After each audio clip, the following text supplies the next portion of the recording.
What is with all of the hate on boundaries lately? I've noticed it online. It's kind of like a stirring conversation, a way to be alternative, a way to be cool. And I'm like, what is going on? So, hi, I'm Unique Bell. I'm a certified intimacy coach and spiritual guide. I'm here to help you experience soul deep love and access your deeper self. And you can't really do that without boundaries. So, I'm someone who is a big fan of boundaries. I think that if anything, they're the number one predictor of the health of your relationships. But I do understand where people are coming from. And I think what's happening, and it's something that I'm like, I think a couple things are happening. I think one, people are using boundaries incorrectly. They're using them as a way to have power and control and dominance in their relationship. So unhealthy people are taking the word boundary, and using it as a way to control, to manipulate, to say, if you don't do this, then this is a consequence. And the reality is, boundaries are not for the other person, they're for you. So you may have someone violate a boundary and you might have to say, hey, that's not okay with me. This is what I'm gonna request, like, in order to keep this relationship safe. But ultimately, that boundary is on you. It's not actually on the other person. And I've had situations where I realized the people I was dealing with, they weren't going to obey any kind of like directive. Like, they weren't considerate of me in that way. I didn't feel that foundation of love and respect where I felt like I could be like, hey, I don't like the way you talk to me about this, or you insult me. I don't like the way you insulted me about this. Hey, can you not do that? You're likely not going to get cooperation from someone who is already dedicated to harm, who does not respect you, who is essentially a bully, right? So you're not going to get a bully to cooperate with your boundaries. In those, especially in those instances, you just have to act out the boundary yourself. You have to make it be something that a standard that you are setting. So you have to navigate that relationship not from the expectation of, I have to get them to do this. No. And so that's where I think people were getting stuck when it came to boundary setting. They were using it to have control or dominance over someone else, or they were codependent, people pleasing, and using it almost like as this way of staying in the relationship, of constantly trying to speak their boundary and negotiate it with the other person with the hope of, oh, if I just explain this well enough and I just say like why it hurts my feelings, this person will eventually get it. They won't. Not everyone approaches people the same way. Not everyone approaches relationships. Not everyone sees others as worthy of that level of care and respect, friend or not. And so I think people were simply using boundaries as a way to almost misplace ownership of personal action. And they're really meant to be for your own, it's a standard that you're setting for yourself. And it's not like, hey, if you don't do this and this, and I'm going to do this and this. It's, if I'm in a relationship with someone who's treating me X, Y, and Z, if this happens, then I am going to do X, Y, and Z. I am going to take the steps necessary to protect my well-being. Okay, so I think that's part of why the backlash has started on boundaries, is just us not really understanding what they actually meant. And a second thing that I think is happening is that it's something I actually realized, I noticed when I was reading Secure, and I've been talking about this book a lot on the channel because I loved it so much. It was very helpful. It's called Secure by Dr. Amir Levine. He's the author of, he's a co-author of the world famous attachment style book called Attached. And I did get a lot from the book Secure, but I didn't always agree with his approach. I didn't always agree with with how he was stating things, because I think this is something that can happen when you are an intellectual, when you are someone who's doing research, or you're a coach, or you're just someone who wants to get your ideas out there. And in order to get your ideas out there and get them noticed, and it's similar with marketing, right? You kind of have to bring yourself in comparison to what is popular and what is known, and make this comparison that says, hey, this is what people usually think, but I think this way, and this way of thinking is better because X, Y, and Z. Sometimes this is done in a valid way, right? It's actually done correctly. And sometimes I think there's a sneaky ego thing going on. Sometimes I think it's just intellectual ego. At least in this example with Dr. Levine, I felt a lot of the times he was talking down on boundaries, making light of them, but also not being specific with his language. What he was describing as boundaries were rules and not boundaries. And by not being specific with his language and properly defining what he meant by boundaries, he got away with a lot. He got to say, oh yeah, boundaries aren't necessary in a healthy, happy, secure relationship. But what actually he is saying is rules. Rules are not necessary in that kind of relationship.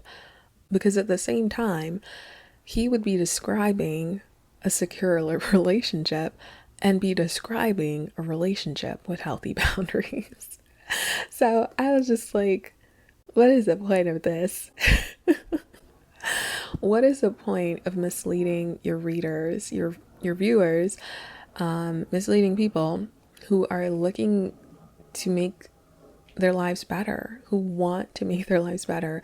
And there's already such good work on boundaries already. Why are you putting a negative taste in people's mouth when you're not even using the word correctly, you know? And so I get it. I am not immune to this either.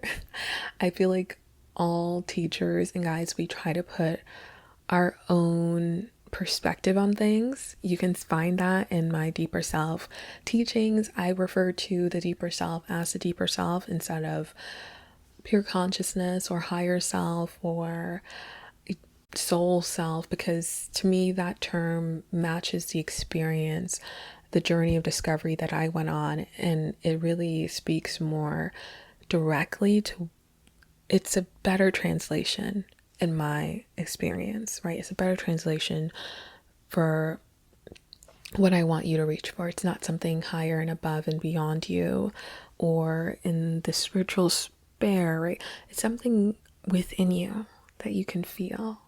And that's with you all of the time, right? So I found it very important to make that distinction.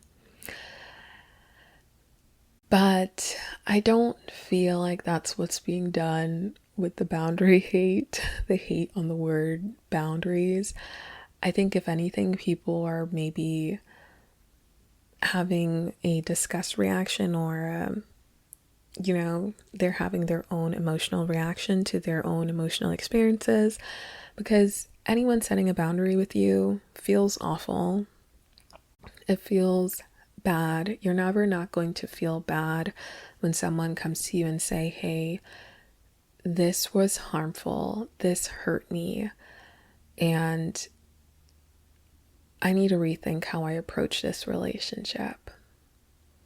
Or can you not do this because this was really hurtful? And I've had people in my life do that. And I've also taken the initiative to be like, I notice what I did or said hurt your feelings and I didn't like that, so I'm just not gonna do that again. Right? It's uncomfortable, and it takes you out of this position where you think that you can't cause harm because you've done all this work on yourself or blah blah blah. No, you're just as capable of causing harm. You can be the most empathetic person and still cause harm, right? And so boundaries are unpleasant. But that doesn't mean that they're not necessary, and that doesn't mean that they're not real. So that's my 2 cents on the current discourse that I'm kind of seeing that's against boundaries. And hopefully this helps you as well to not feel bad for having or setting boundaries when you need to. Don't let someone's intellectual ego or marketing obscure the true meaning of the word. Boundaries are not necessarily harsh. They can be simple things. Many of them are common sense, right? Like,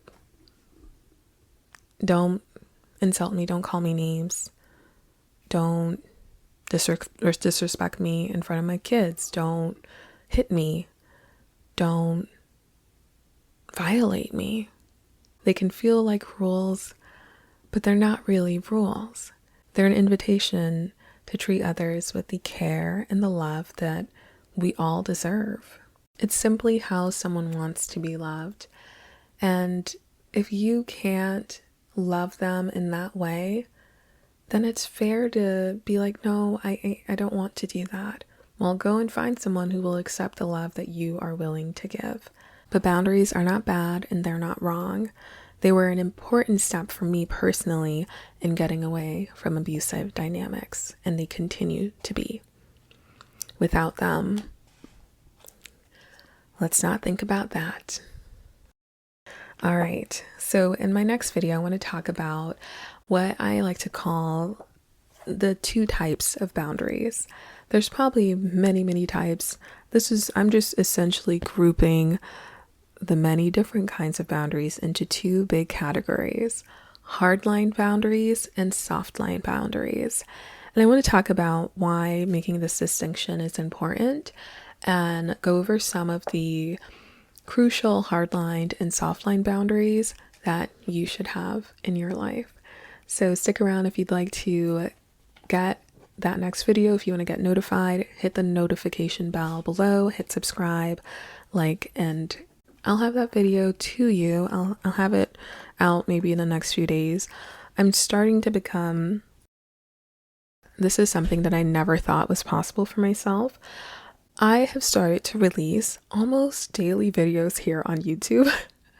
If you have been with me for many years of this great adventure that I've been on, and like, having a coaching business and all that, you've known I have struggled with consistency. And this is how you know it is my time. I'm ready for the spotlight. Because I just noticed, for me at least, I cannot force myself to create. And when the energy is here, I couldn't stop myself if I tried. And I'm just in the mood to talk, to fill the airways, to to babble, to ramble, to chat, to nyam off your ears. I'm just in the mood to just be in your face. So if you want to subscribe, I'm going to keep the goodies coming. I don't know how long this creative energy is going to last, but I'm like, you know what? Maybe I could do this for the rest of this year. So, at least for the next few months.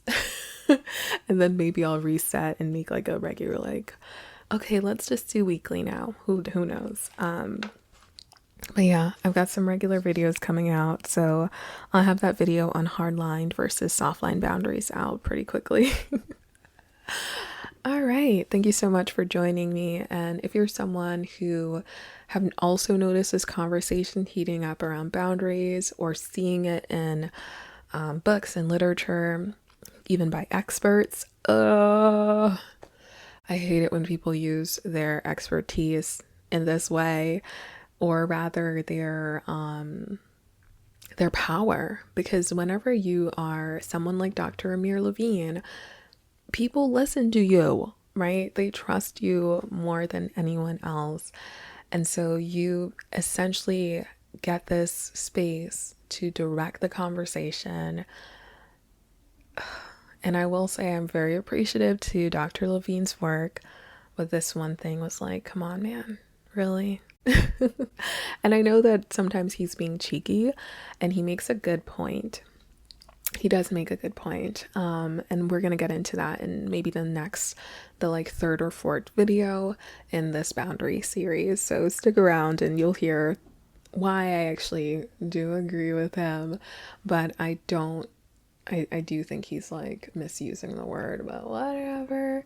Anyways, subscribe, like, and I'll see you in the next one.